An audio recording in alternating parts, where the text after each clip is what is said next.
ideology in Khalistan. Additionally, it is known for nominating people who are linked with anti-social elements, be it in the recent Lok Sabha, we have seen your party nominated 7 candidates in Punjab and Haryana. And many of them had linkages to, gangster thing, or maybe the NSA was going on against some. Do you believe this perception needs to change, or do you stand by it? I feel everybody has a place in this world, and I feel like there's nothing wrong with the Khalistan ideology and cause. We have often stated Shiromani Akali Dal Amritsar has a clean image. It has no corruption cases or misconduct cases against it. But despite all of it, all the goodness, the party has failed to establish itself as a regional party, as a state level party. How do you see it, and how do you intend to change it? How do you plan or strategize to change this scenario? So, the party has been led by my grandfather for the last 40 years. And my grandfather is someone who I admire the most because he has stuck to his ideals, to his thoughts. He's always stood morally and ethically correct. And these are just things that don't gel well with politics in India. Politics in India, unfortunately, is probably the largest money-making exercise. Would you put it in a way that the successive governments, be it that of Shiromani Akali Dal or Congress or this Aam Aadmi Party, have kept these panthic issues burning to churn out their personal benefits out of it? Yes, yes. Talking about the current scenario, Govind, the Aam Aadmi Party is boasting about how they have resolved many issues. They have given free electricity, they have given freebies in a lot of ways. They have come up with mohalla clinics, but somewhat down the line on the ground we see nothing has changed much. Aam Aadmi Party is an uneducated bunch of people who've come together to gain political power, and they've done no good because they don't know what to do. They are uneducated people, and they in their rallies and in their public meetings, they enforce it upon their people with great pride that we are uneducated but we are with you. And the people who are listening to them are also uneducated. Have you ever ended up in a debate or heated argument with any of your relative who's from other party while discussing about politics? No, because there's no point.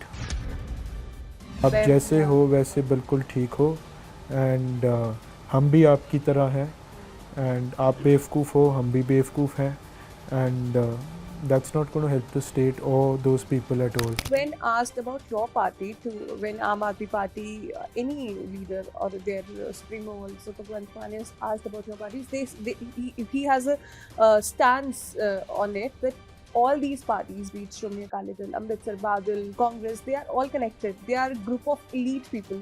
Because he can't stay shut when someone asks him a question. Do you think SGPC has failed to address these things? The SGPC is a lame duck parliament. The SGPC is non-existent. It doesn't have the mandate of the people. So to say anything about the SGPC would make no sense because it's just illegal occupation. Hello and welcome to the Savera. This is Tinkle before you. Today we are in City Beautiful, and joining us today is a new political entrant. He is young, dynamic, and aims to reorganize a very old party. Today we are joined by none other than Govind Singh Sandhu. Hi sir, welcome to the Savera. Good evening, ma'am. It's great to have you over. Thank you so much. Thank you for having us over. So, Govind Singh Sandhu is Organisational Secretary of Shiromani Akali Dal Amritsar. He has also developed a winning strategy for his grandfather in 2022 by polls for Sangrur. He is an ambitious politician who aims to revitalize his party and restore its identity and glory, who is avid equestrian also. And these are all things available in public domain. And right now we want to understand who is Govind Singh beyond these facts, beyond these general things about you, your bio in public domain. So, I've always been a people's person. I've enjoyed hanging around people, and I've always had the opportunity of having a lot of people around me. I've enjoyed working with people, and before entering politics, You're very young. Tell us about your age, first of all. I'm going to turn 27 on the 25th of July. Okay, okay. So that is a young age to enter politics. Yes. So how did you plan that you have to take politics? So Obviously, you come from a yes, family. I come from a family, and apart from that, I've always realized that I enjoy being around people, like I told you. And before politics, I've been working in clusters and in clusters of 10 villages, trying to organize women and what women do to make a livelihood, or actually not to make a livelihood. Our women in Punjab um, are naturally skilled with handicraft, and it's just something that's never been brought up, or it's something that's never been groomed and looked after. So you worked here So in Punjab for Punjab in in yes, Punjab so villages? I've grown up I've always been in a boarding school, so I haven't been here most of my life. And then after boarding school, I got into Delhi University and into all the universities that I applied to in the UK. But then I chose to stay in India because I had my horses over here, and at that point of time, I was extremely passionate about my sport, which is show jumping, and my horses. And I used to just spend most of my time looking after the horses, grooming the horses, riding them, training myself, and trying to improvise on my skill set with this sport. And after passing out of university and graduating, that's when I actually thought of coming back and working in the villages, because that's something that's something huge that I've been very lucky to have, because my entire family, my grandparents and all, have been associated with the people and in this field.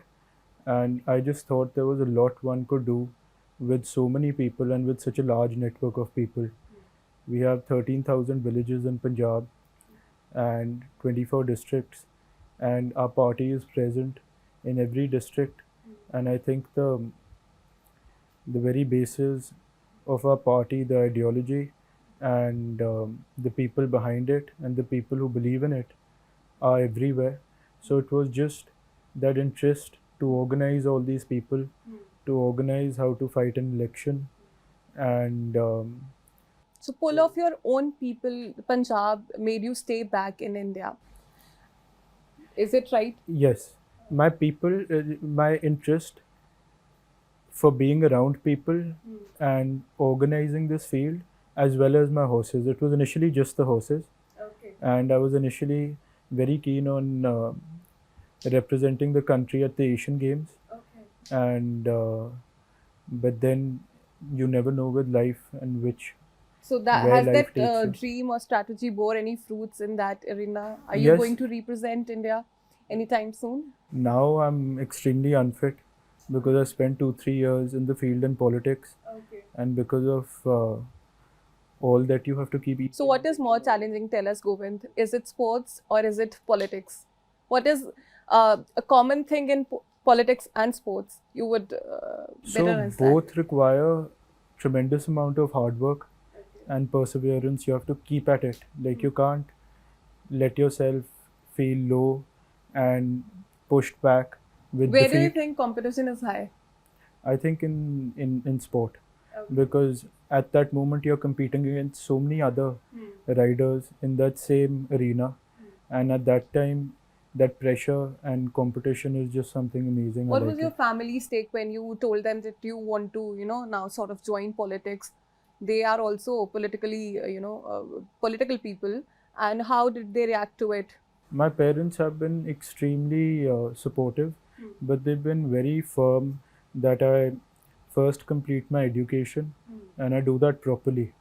And after my education, they told me that you need to first build your roots and start earning a livelihood and be an independent. And they said once you're an independent and you're an adult, then you can choose your path in life. And that's what I work towards. So, what did they want you to be? An equestrian or a politician? I think they just wanted me to do whatever I'm doing properly and to do it well. They were very keen that I'd go abroad and study and do my undergraduation abroad.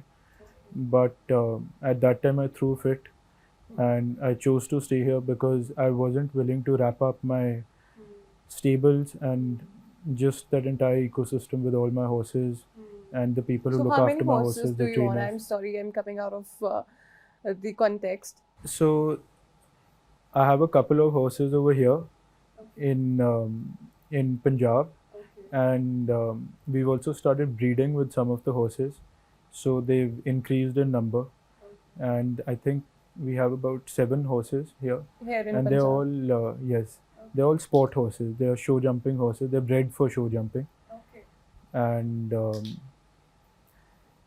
so like the question that you just asked me, um, the difference between show jumping and sport and politics is that politics is a very disorganized field. Okay. You never know what's going to happen. You may feel very let down today and something may just spring up tomorrow. So in politics is a disorganized field. Unpredictable. And all you try to keep doing is trying to organize your cadres, organize your party, shape better policy that reaches out to people.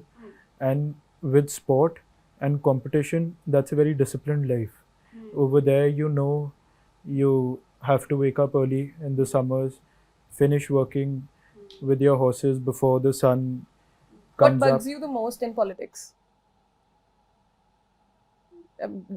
Besides being its unorganized sector, unpredictable, what do you think is it also? It's the art of speaking lies, and the way you speak lies, and and how people just tend to believe what you're saying just because you'd say it with a very straight expression, and you could lie all your life and do well politically. So that's something that really bugs me. If you define politics in that way, then what makes you join it? Like, how are you going to be different than those who lie with a straight face? So, like I told you, I've always been happy working with lots How of are you people going to keep your journey authentic in politics? Let us put it that way.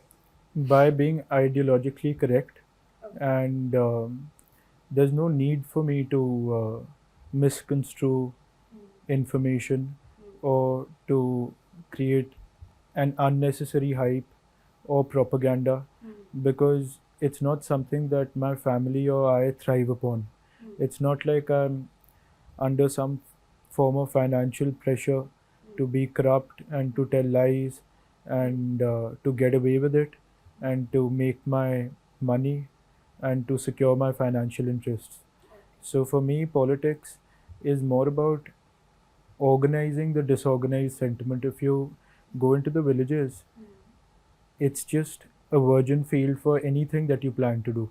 They have people in the villages have no clue of where the world is headed, of how to invest, of how to upgrade and polish skill.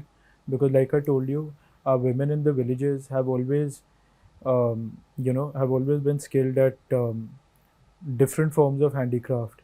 And it's just sad and unfortunate that in a state with so many governments, we haven't been able to do anything about that. Because if we can just nurture and polish handicraft in villages, like they make carpets and rugs with case, and usually these women, they send off their girls and their daughters when they get married, and as dowry they give them these bunnod rajais, these quilts and these case rugs and all. So when I started working in the villages and we mapped workers families, party workers families, and we saw that these women would make these toy parrots as curios and decorative things for your homes, and these rajais and these quilts, these rugs. They have And a then, huge market here, yes, also in the Punjabi diaspora yes. abroad too. So now the thing that they lack is a marketplace and how to enter that market, and design as to the sort of stuff that people like you and me would like to have in our homes. So when you put together organization with people and you try to improvise on skill, then you end up building rural economy. And rural economy is something that needs to, we need to work towards policy and rural economy. And like you keep asking me, why politics? Now, politics, the running of the state is something that has always fascinated me. There's you can only work in a very limited um, pattern if you're working without um, without any form of government support or governance, because policy making is all to do with governments. So this is something that's really interested me on how departmental policy impacts so many lives, and if it's put to use in the right manner, then we could lead towards a welfare state. That is a quite an impressive observation that we have resources, lots of resources lying underused in rural economy of Punjab that can pretty much leverage the current situation, the current economic of Punjab, but they are lying underused because of the policy making, lack of proper policy that could address them. And a lack of an educated political class. If if you look at the government today, I don't think there's anybody in the government who you could speak to regarding any policy concerning their own department. So that's just a shame, because we have everything. Everything's disorganized and everything's falling apart. The next generation um, is hovering around drugs, and our villages are completely infiltrated with drugs, and it's just a very miserable situation. And we are lucky to have We couple will of have good- more discussion about the current, situation, that is grim situation of Punjab. But before that, Govind, you mentioned about family and financial interest. So you are a young man from an elite family that is both political and royal. Okay, you've received your formal education from the most prestigious institutes we have in India. And now, as you take on your family business, it is sort of a family business for any politician. You take on your political plunge, your career as you continue. You you might seem a little bit disconnected with the ground realities of Punjab. Do you ever feel that, or if not, how are you going to fit into that context? we have no family business. My family is just is inherently a landed family, is a family who's inherited wealth from the past, and most of my family spends time looking after just everything that's already there. So, and I have spent all my life, like I told you, educating myself away That's from even here. more interesting. Yes. Like, what is the main source of Sandhu's income? So the main source of income is agriculture income, and apart from agriculture income, it's all these properties that we are blessed with from the past. And now, before I got into politics, I actually started a agriculture cooperative. So the whole aim was to to bring in non-toxic fertilizer and crop nutrition and plant Agri-fed, protection. we'll Yes, speak. agri-fed. Yeah. So, you know, you'll be amazed that in Punjab, our farmers, on 1 acre of land, they use 4 bags of urea. Urea is nitrogen, and minimum 4 bags. I've met some people who grow capsicum in Patiala, and they use 6 to 8 bags, and 1 bag is 45 kgs. That huge bori. And That is cancer causing, if I'm yes, not so wrong. so urea has ammonium and nitrogen, and both are chemical compounds. And urea, nitrogen is a crop nutrient. It's nutrition for the crop. It's not meant for the soil. It's just that when you uh, when you no you when they chidko it, when they apply it to on their crop, it slowly keeps going down. It penetrates into the soil, and it causes this process called soil leaching. It degrades the soil of all its natural nutrients. It kills all the good bacteria in the soil, and it leads to this process called desertification, where good fertile land turns into arid desert, and then it slowly penetrates into the groundwater table, and that's where it causes diseases like cancer when you consume that water. So we try to introduce these products which are foliar sprays and non-toxic. So you spray them, and through the stomatal openings on the leaves, they penetrate through, and they give the crop the nutrients that they require. So it is a very revolutionary.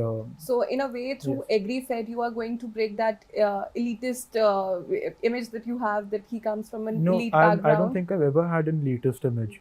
I've never had an elitist image. Like, people do perceive it that you come from a family that has links with political people and also is a royal in a way.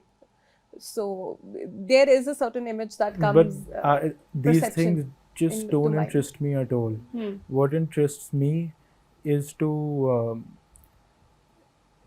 organize people, is to work with people in the villages, and to create some form of impact. Like, with AgriFed, I'm sure that in a couple of years, because it is very difficult to work with the farmer psychology.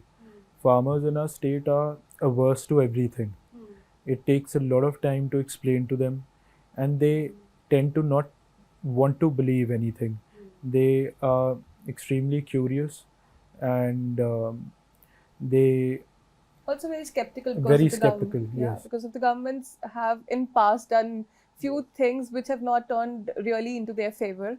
So they have they look at little, everything with yeah, suspicion. yeah, So it's true. very difficult to introduce anything that's good for them, because And they'll. to convince them to Yes, use it. yes. So to do that, you know, I was blessed by being born and brought up in a political family, and having access to a large network of people across so many villages. So the idea was first to to engage with these people, to try and improvise on the farming So would ecosystem. you say, was it easy for you, or was it equally difficult for you for like any other new political entrant in Punjab? It's extremely difficult, but the thing is, like my grandfather would always say, you just have to keep going at it, and somewhere down the line you do realize that what you've done or what you're working towards has had an impact. So with just that, one's just carrying on, and I'm sure it will lead to something good. Speaking of your grandfather, Mr. Simranjeet Singh Mann, he needs no introduction. He has been a former MP and also a very vocal leader of Punjab. And also, your party has strong perception. Your party president and your party has a strong perception of being associated with pro-separatist ideology in Khalistan. Additionally, it is known for nominating people who are linked with anti-social elements. Be it in the recent Lok Sabha, we have seen your party nominated seven candidates in Punjab and Haryana, and many of them had linkages to gangster thing, or maybe the NSA was going on against some. Do you believe this perception needs to change, or do you stand by it? I feel everybody has a place in this world, and I feel like there's nothing wrong with the Khalistan ideology and cause, because Khalistan represents a territorial state. The Sikhs, as of today, because our party largely at this point of time represents the Sikh people and their grievances. And my grandfather was never an anti national. He served the state very honestly, and he was an upright officer, an IPS officer. And after Operation Blue Star, and when the Golden Temple was brought down by the Indian Armed Forces, and when lakhs and thousands of innocent women, children, and Sikh people were massacred, that's when he realized that the Sikhs need to step up and fight for who they are and what they are. And the Sikhs are very peaceful people. They are non-violent. The Sikh religion is an extremely modern religion, and I feel it's the onus of the majoritarians to take the minorities along with them in a democratic setup. So if that be the case, then I feel like these things could ease out. So it's But been if 40 if you years yes, since the Blue Star happened. A lot of things have changed so far. I'm sure that that was a traumatic era for Punjab. Many lost their lives and homes and whatnot. And but now down the line, 40 years down the line, many things have changed for Sikhs I also. agree with Do you, you but still think there is a need of a separate state for just on the basis of religion? not just on the basis of religion. India and Pakistan were two states that were formed just on the basis of religion. Yeah. And at that time, there were two Sikh representatives, and they were promised a territorial area on the basis of religion. So it's not something that stems from our party or from my grandfather's school of thought. It's something that stems from the very conception of Sikhism. But Because if you think about it, there's nothing wrong in thinking in a certain way, because our party's ideology, core ideology of what you're talking about, Khalistan, is just a thought. It's an idea. And the Sikhs are a nation. If you know what a nation is something. A nation comprises of people who speak the same language, who have similar history, who have similar history, culture, who are linguistically um,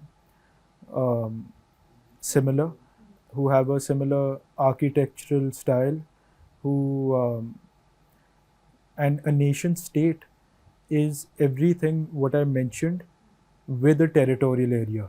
So if I don't talk about Khalistan, if I just talk about territorial area, then the state and media won't make it a big deal. Like if I just start saying that, oh, we need we to have already a speak. territorial area. Punjab is Yes, already in a way territorial area which is dominated by a single community.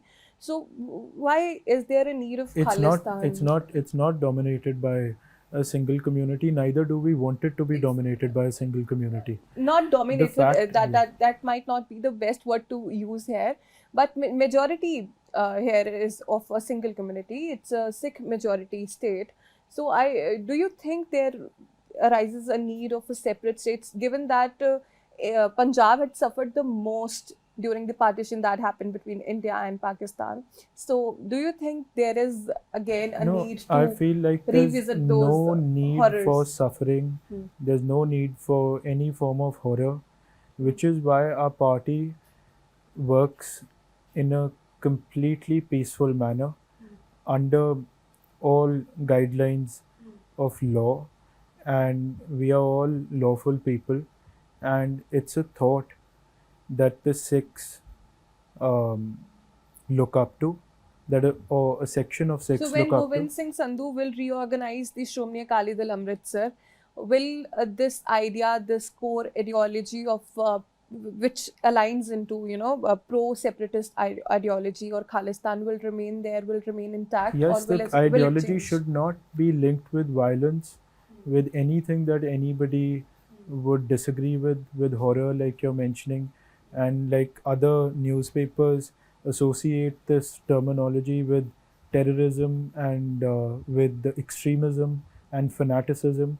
These are just words with extreme amount of hate in them, and I feel it's just hate propaganda, because the Sikhs mean no harm to anyone. Hmm. The Sikhs are always out there to serve all Hmm. communities, Hmm.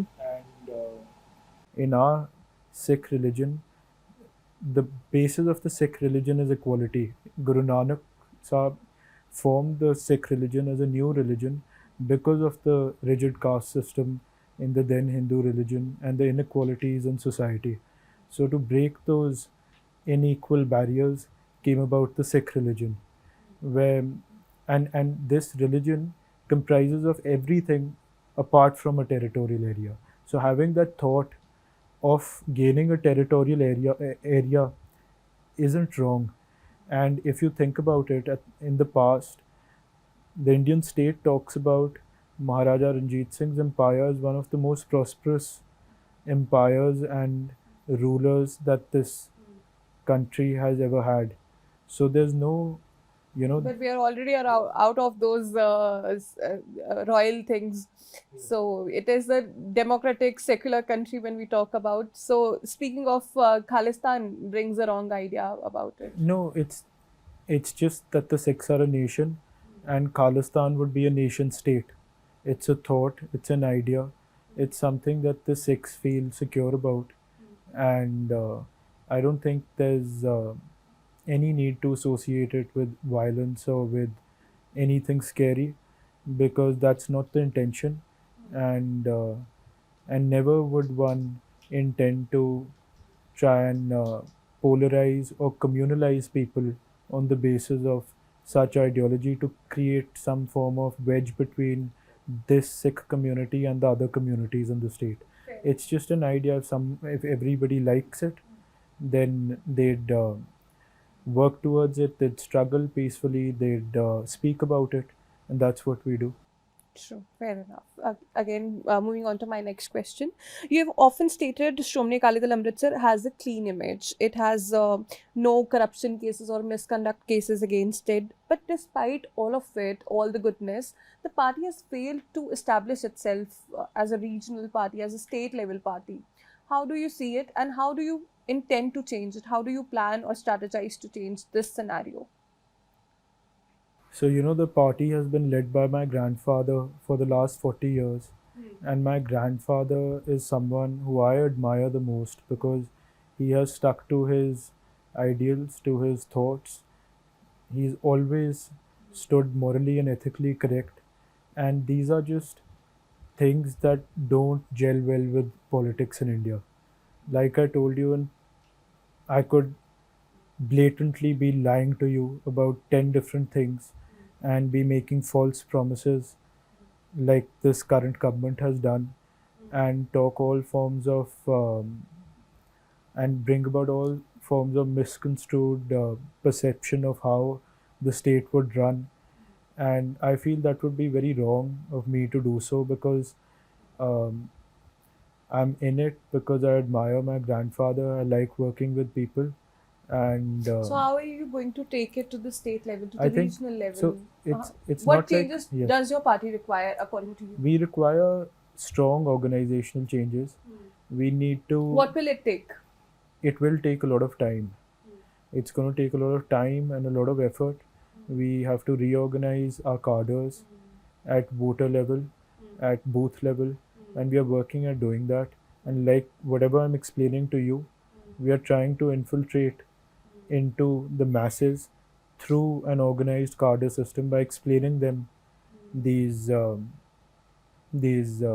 things that, about yes, and I'm sure that it may take time, but it's something with which people will respect us and they won't curse us after we you were perform established. yes. Okay. So moving on to my next question, the Shiromani Akali Dal, that one of the Badals is facing, some challenges that the state is aware of, especially after a significant electoral setback in these parliamentary elections. Their electoral shares have gone from 18 to 13%, and now there is revolt. Rebels are there. What's your take on it, on the entire See, going on? the Akali Dal Badal has always worked for personal interest. They have worked towards amassing wealth, and they have worked um, against the very basis of the ideology behind the Akali Dal. The Akali Dal is a party that represents the minority Sikhs and the Punjabis, which they've failed to do so in a very big way. Just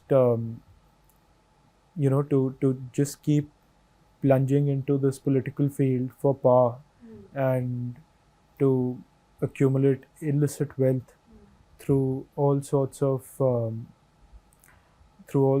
immoral activities. Like I feel is immoral activities, like with see they've been blessed with control over the SGPC, the Gurdwaras, and to use religious institutions to pardon someone who's um, degraded the yes the Sikh religion and holy Guru Granth Sahib in such a dirty manner, and then to bring him into the Golden Temple and to the Kal Takht Sahib and to pardon him off from there was a huge mistake. And I feel like one mustn't compromise on your core values, on your ethics, and on your ideology, because these are things that catch up sooner or later. And this is what's happening with this party. There's no ideology behind this party, it's just a bunch of people who want to grab some form of political power to fill in their coffers. And it's just something that's recognized by the people in a very large manner. And it's complete failure of their party president and their senior leadership, who are unacceptable in the masses now. So, But Govind, for the last 2.5 decades, they have touted themselves as the only Panthik party or regional party of Punjab in some way or the other, and they have managed to garner votes in their favor too. But now it seems they have lost their credibility. politics is also a big game of perception. You can create false image, you can create a hype, you can create narrative, and you can let it infiltrate into the masses in a big way. But sooner or later, people do realize, and that's exactly why So it it's has taking happened a yes. in a way. Their vote share has gone to 13% from 18%. They have sort of lost their credibility among the masses. People who are like very concerned about the Panth have taken up against them. And do you think it is the perfect opportunity for Shiromani Akali Dal Amritsar to leverage this opportunity when Shiromani Akali Dal Badals are at their lowest point in the history, to leverage your party and to gain the political ground that they are now losing? Yes, you're right. You're absolutely right. Because they did acquire similar sentiment and similar ground that we work on.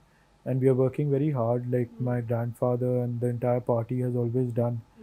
But we are always caught up in matters pertaining to oppression, pertaining to violation of human rights, pertaining to and across the country, not just with the Sikhs, with the so-called Naxalites, with everyone with the Assamese people.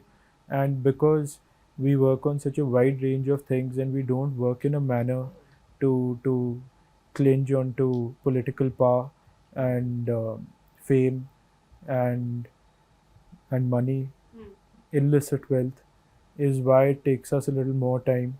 Because at the end of the day, you have to bring yourself into the minds of the people, and people need to perceive you in that particular manner. And to do that, you need to do a lot of things that our party doesn't allow us to do. Yes, Like,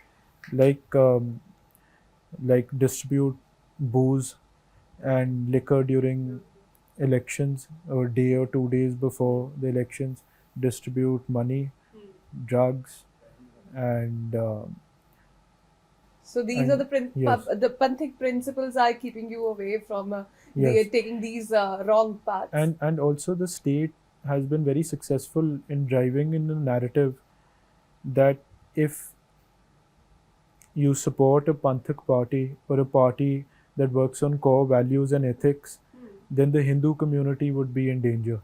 The big problem with politics, to answer your question, is politics of polarization.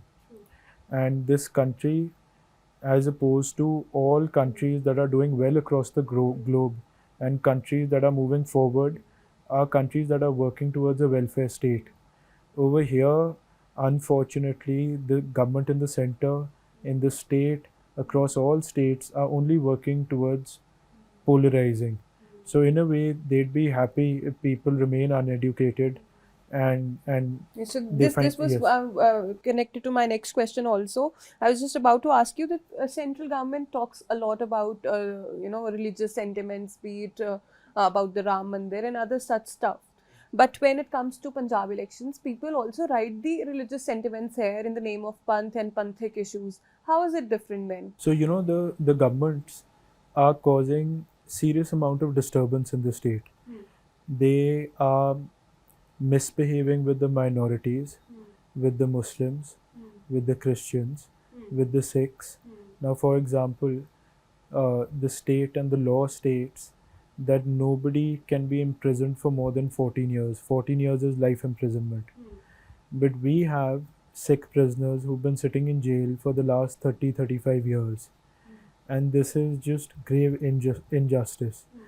On the 15th of August, 2 years ago, um, the government of India released these hooligans who happened to be from the Hindu religion, who abducted and raped this girl in Gujarat. Her name was Bilkis Bano, is Bilkis Bano, and they felt like this is something to feel proud about by honoring them on the 15th of August. And prisoners who've been suffering and languishing in jails for the last 30, 35 years, who happen to be Sikhs and Muslims, because Bilkis Bano also happened to be a Muslim lady, is are just rotting in jail. So when they spark up such sentiments, now there's been sacrilege of the Holy Guru Granth Sahib, and that's just something that Sikhs find completely unacceptable, and the government refuses to catch the perpetrators.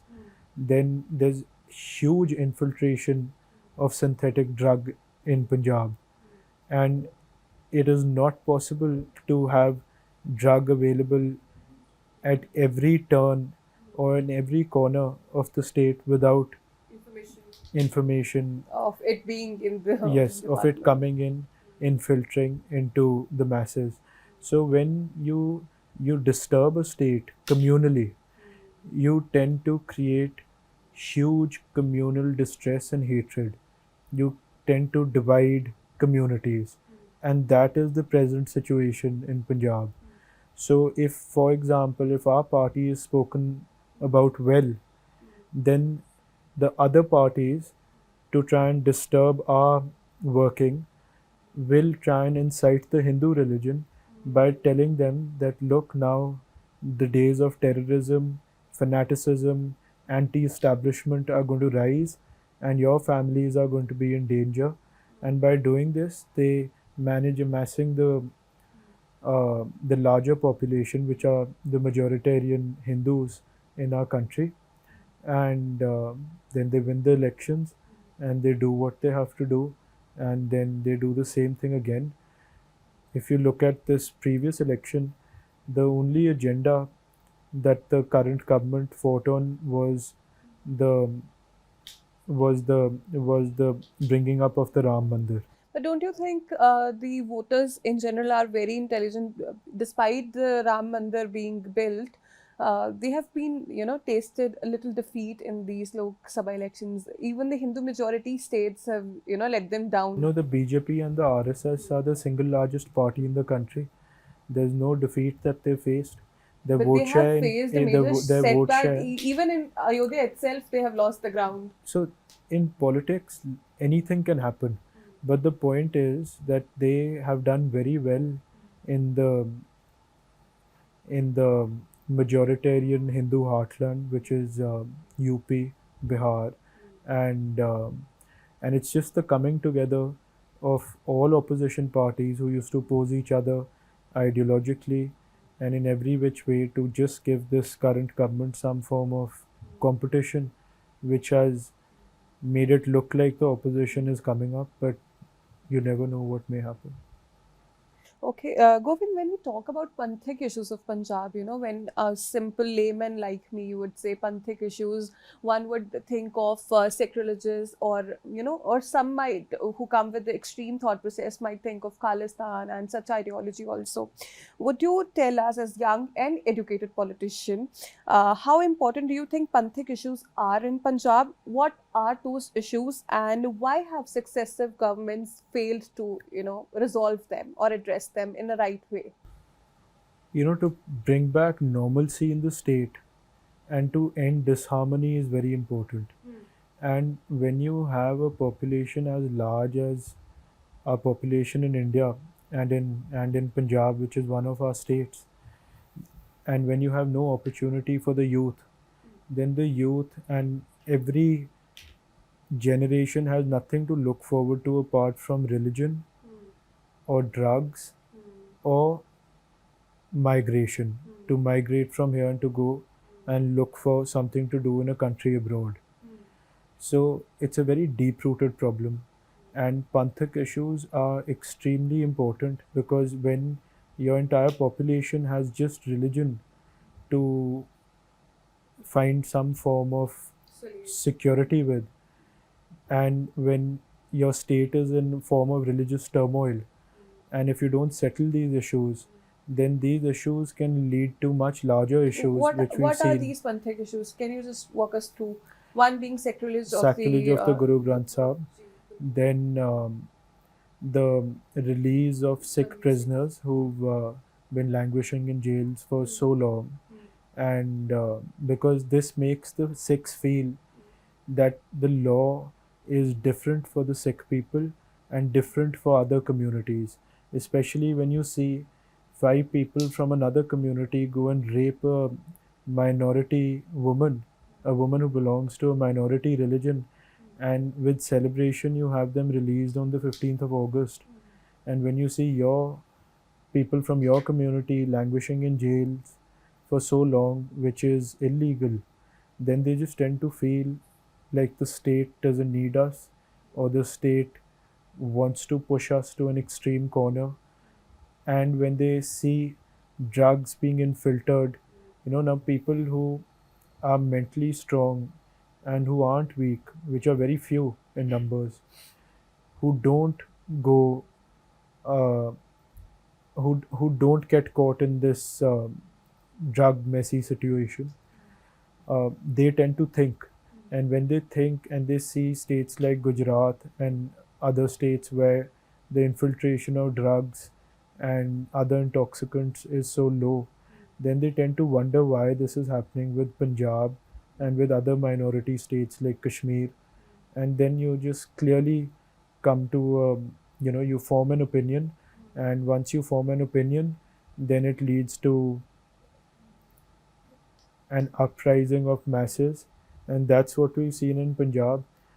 We And see it why do you happening all the think time. The successive state is governments not. have, Yes. failed to address this issue or because resolve these issues? because politics in India, unfortunately, is probably the largest money making exercise.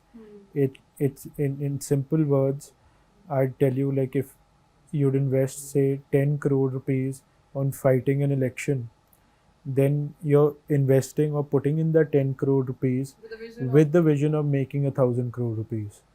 So the number of times you multiply your wealth in this by in this line of work, by being corrupt and by misusing funds, is just extraordinary. Would you put So it in a way that the successive governments, be it that of Shiromani Akali Dal or Congress or this Aam Aadmi Party, have kept these Panthik issues burning to churn out their personal benefits out of it? yes, and especially the government of India and the center, because when you have one minority community protesting, and during protest, because a protest is just a disorganized bunch of people, and anything can happen at any point of given time. There could be people implanted, and uh, and protests only cause unrest. And when you have a state in form of unrest and not heading towards any form of consensus, then it's easier to polarize the rest of the country by making them feel like, look here, this community is always just at unrest, and we are a strong government and we'll put all these people behind bars. And with that sentiment, you try to encash on the other communities, and this is what politics in India is.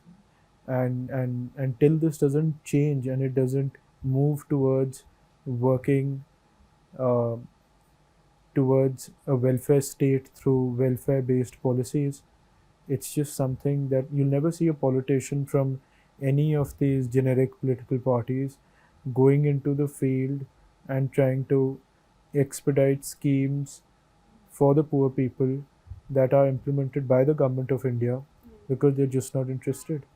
They are not interested in any form of development of rural economy. They are not interested in pushing up education. They are not interested in This stopping was the the inflow question of. I was coming to. That besides the religious lines, the Punjab is plagued with so many social issues, But these that can of only drug, see, these can lack of only, educational and health facilities, and then downtrodden economy. We have huge influx in immigration. So, how do you plan to address these situations also through your it would party be ideology? very good for me to talk about all these issues. But if you don't deal with unrest and you don't normalize the current communal situation in the state, because the state is in complete turmoil, the state is in religious turmoil, the state is in a huge economic turmoil, there's huge So debt. you And are saying that you are essentially saying that to make Punjab stable again, to make it full of yes, facilities, we first have to resolve these Panthic issues you first. yes, because at the end of the day you're working for your people, and your people are not fortunate, not all of them are fortunate like you and I are, to have had good education, to have had everything that one desires in life. But don't They you think only, if we just address give me one sec. They education here? only have religion, and so they're all associated with religion. So if you don't fix religious unrest, you're not going to fix their problem. Until you don't fix their problem and you keep moving on to the next thing, they are not going to respond to that next thing. So it's very important to normalize the situation in the state first, and then work towards a welfare state where people feel attached towards a welfare state. People want to gain some form of progressiveness in the way they think, their mindset. And once that happens, and once you are able to provide for opportunity for your people in the state, then you won't be dealing with a situation like But don't this. you think it is the other way around also? If people are educated enough, if they are given good education in first place, they won't, go after these things But with this that's exactly what I'm saying. unrest. Yeah. At the moment, in our villages in Punjab, we lack all forms of opportunity, and the government is not willing to make any form of amends to not resolve these issues. These issues are grave, they're serious issues. They're not, they're not something that one can just push under the carpet and start working in a different direction altogether. They're not dealing with these issues, and they're not providing for the people in terms of So in education, both ways, jobs. nothing is happening. Nothing is happening. So it's better to at least address these issues, which are executive decisions. This is why you're elected to power. These governments don't say that we'll build schools. They say that the moment we come to power, we'll put the perpetrators behind the sacrilege of the Guru Granth Sahib behind bars. That's how the previous Congress government came into power. They said we know who does it. They say we know exactly who is politically supporting the inflow of drugs, and within 1 week or 2 weeks we'll break the entire chain and flow of drugs, the nexus. But they don't do it. They all start, they become a part of it. They start um, they start making money out of it. And once they start doing that, then all their focus is just towards that. And if they keep doing that, then they are not doing any good to their state, to their people, to their country. And then to keep harping about Khalistan and saying that, oh, that's just another way to polarize the larger section, which is our people who belong to the Hindu religion. Okay, let me put this question again in this way. There is a daily wager in Punjab who makes maybe 500 rupees a day. Okay, now he needs a treatment at a government hospital who might not necessarily be getting a very good one there. And there is one issue of Bandi Singhs also, which is important in its own way. People may the justice be served soon, but he will not be very much impacted with the this Panthic issue as we put, but with the concern of the healthcare. Don't you think the government, any government, be it or a regional party or a national party, should prioritize these issues first and then bring on the religious No, but concerns what later? stops them from working on both the issues together? Now, the Bandi Sikhs is But prioritize. yes. If we talk about prioritizing these things, what would If a I government would were, if I- prioritize? if you were to ask me, and if I ever had power and if I had control over a state, I'd work on both things together. You know, matters pertaining to healthcare, to education are all departmental matters. You would have your officers, your IAS officers who are great brains at these subjects, working on formulating great policy and having it implemented by the political class. And it is the onus of the political class who represents all those people to bring in some form of normalcy in their religious lives as well, where the matters are pertaining to political executive decisions. Why are you keeping them pending? What is the need? If you just if you make those decisions quickly, you will have a happy minority people, and they divert their focus towards what you're talking about, towards healthcare, towards They'll be mostly education. satiated Yes, and then they would look forward to these greater policy benefits that the government would have to offer them. Talking about the current scenario, Govind, the Aam Aadmi Party is posting about how they have resolved many issues. They have given free electricity. They have given freebies in a lot ways. They have come up with mohalla clinics, but somewhat down the line on the ground, we see nothing has changed much. What do you think is wrong in governance here, and what The does need to change? Aam Aadmi Party is an uneducated bunch of people who've come together to gain political power, and they did that successfully because of previous governments having exploited the state in such a rash and abrupt manner, which the people were sick of. So the Aam Aadmi Party came across as another option, which the people clung to try and bring these people out of power. And they've done no good because they don't know what to do.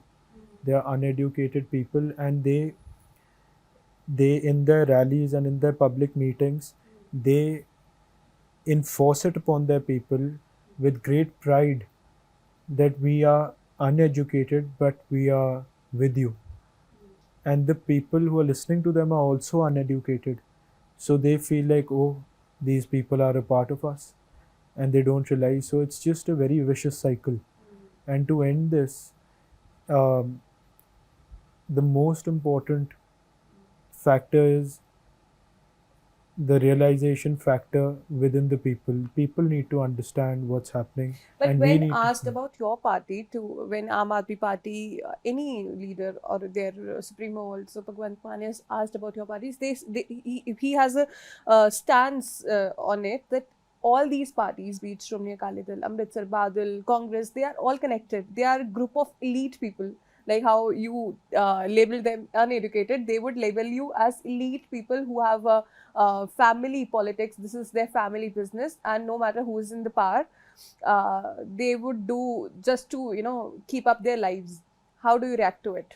Because he can't stay shut when someone asks him a question. So the simplest thing to say is this, Hmm. but it makes no sense at all. Hmm. And we may be whatever we are, Hmm. but we've never been in You any also form of have state power. relatives in across parties. Of course, even You have good he relations. probably has relatives across Yeah. parties. How do you refrain from, there are differences of ideologies when we get together? As a family, also, we get together. We don't have any affiliations with any other parties, but we do tend to, come to an argument point. But when there is a family that has different political affiliations and their relatives, how is the scene there? We spend great family time together because family time and being with your family with opposed schools of thought has nothing to do with your political school of thought, and it's just something that everybody respects. Like, say for example, if you think in a certain way and I think in an opposed way, I could be great friends with you, and I could respect the fact that you think in this particular manner, and that's the way our families mingle with each other.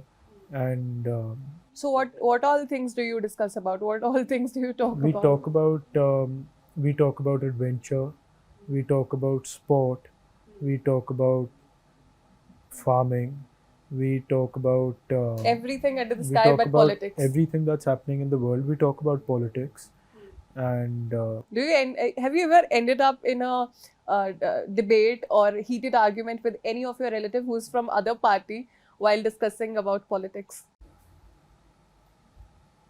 no, because there's no point. Our family realizes that if if Govind thinks in a certain way, and if another family member thinks in a certain way, unless they want to spark some form of debate or controversy, then but I've never had to Has deal it with ever anything happened? like that. No. Nothing. Yes, but I'll tell you one thing, that this government and the people running this government have no clue whatsoever to do with government policy at all, and they don't even know to what extent good government policy could affect the livelihoods of people. And these freebies are drowning our state. They are strangling our state. Like free electricity or whatever these people think they're doing is complete nonsense. It's the state can't afford it. The state is spending much more than what it's earning, and the state is not being supported by the center, by the government. And by doing things like this, you're putting the state in a situation where for generations to come, there you may deplete all resources, and that's just extremely foolish, and that's vote That's a bank. grave concern. Yes, that's vote bank politics. This is why this country just doesn't seem to be moving forward. If you look at any other country abroad, if you look at any example of a welfare state and how these countries are operating, they're just completely opposed to what these people are doing. And then to feel proud about being uneducated, and speaking of others who've not who've not run a government or who haven't had any form of governance input, and to call them elitist is just stupid. They're just encashing upon a sentiment of people who are unfortunately uneducated in our state, and making them feel like we are just a part of you, and you stay the way you are. You're not one of आप them. जैसे हो वैसे बिल्कुल ठीक हो, and हम भी आपकी तरह हैं, and आप बेवकूफ़ हो हम भी बेवकूफ़ हैं, and that's not going to help the state or those people at all. Moving on to my last question, Govind, you frequently mentioned about your future plans that involves a strong campaign for the upcoming SGPC elections. Could you elaborate on strategies for this campaign and more future plans that you have for the party and Punjab at large, and your personal plans also? So see, we are now going to start working very effectively in the villages and on ground. For And the SGPC elections or for in general? we are just going to work.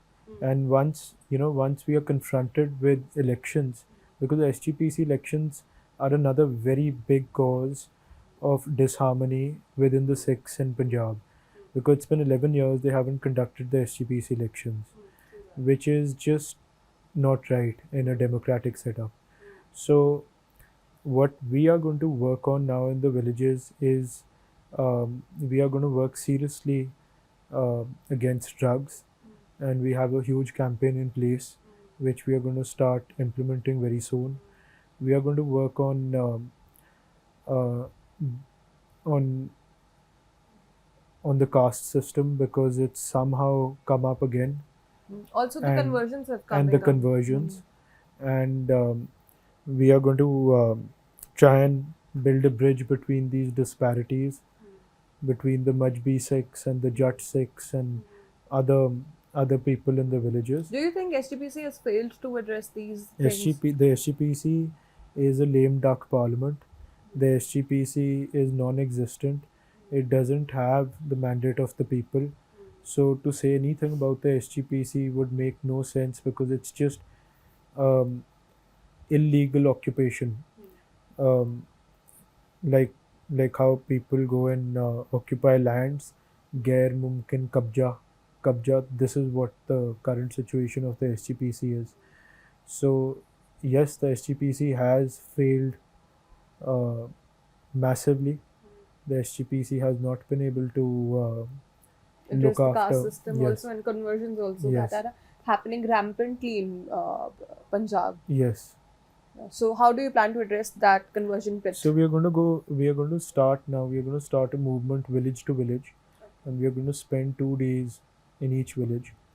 So, like I said, our type of units or parties do take longer, but we'd never lose respect of the people because we're not going to do anything wrong, which may help us today, but which may raise a question on us in 10 years from today, like is the case with the Akali Dal Badal. And you mentioned that for 2 decades they ruled, but today they're in such a bad state.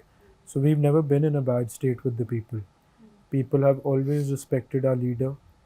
We've all our party people for that matter, and they've respected our party, but they haven't found enough reason to vote for us, which is something that we need to work on. And there's nothing that we need to change. There's a lot that we need to work on to help our people and the state flourish in a better manner.